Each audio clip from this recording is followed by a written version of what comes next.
What is really happening inside Europe's political circles today? Why do many European leaders appear reluctant to support a rapid resolution to the situation in Ukraine, even though the economic and social costs for their own countries continue to rise?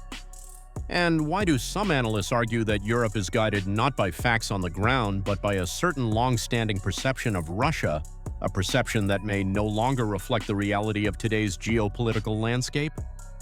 These questions are becoming increasingly important as new discussions emerge around diplomatic initiatives from the United States, Europe, and international organizations.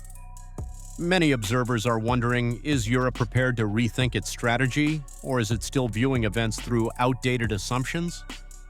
British journalist Peter Hitchens recently brought renewed attention to this debate.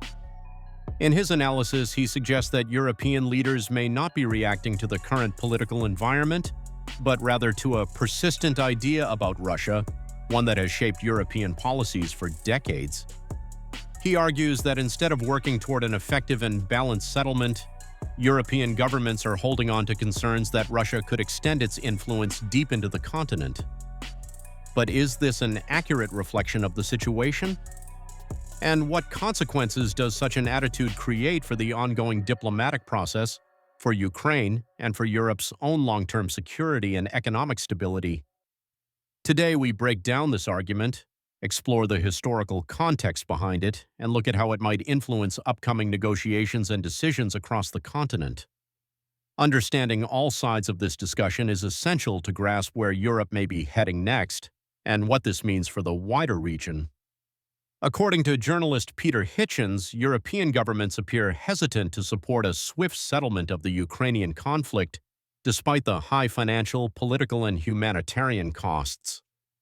In his analysis for the Daily Mail, he suggests that many European leaders remain influenced by a long-standing idea about Russia's intentions, a belief that Russia could potentially expand its influence across the continent if not firmly constrained. Hitchens notes that this perception has persisted for years and continues to shape strategic decisions in many capitals. Rather than responding exclusively to the current diplomatic environment, he argues that European officials may still be guided by concerns rooted in older geopolitical narratives. He further claims that the situation could potentially have been addressed earlier, pointing to the period around 2019. At that time, discussions based on the Minsk agreements were still ongoing, and a number of diplomats believed that a political settlement remained achievable. According to Hitchens, the failure to fully implement those agreements contributed to the escalation that followed. At the same time, European governments face internal political pressures. Public debates in several EU countries reflect concerns about security, energy supplies, and economic stability. Support for long-term financial assistance to Ukraine has been questioned in various national parliaments, creating a complex environment for decision-making. Meanwhile, Russia has repeatedly expressed concerns about increased NATO activity near its borders. Russian officials have stated that various military movements and infrastructure developments in Eastern Europe are viewed in Moscow as potential security challenges. The Kremlin has emphasized that it does not intend to initiate hostilities against NATO countries, and that Russian actions are framed as responses to external decisions affecting its security interests. European leaders, however, often point to the importance of collective defense and deterrence. They argue that maintaining a strong posture across Europe is necessary to ensure stability, particularly during periods of geopolitical uncertainty.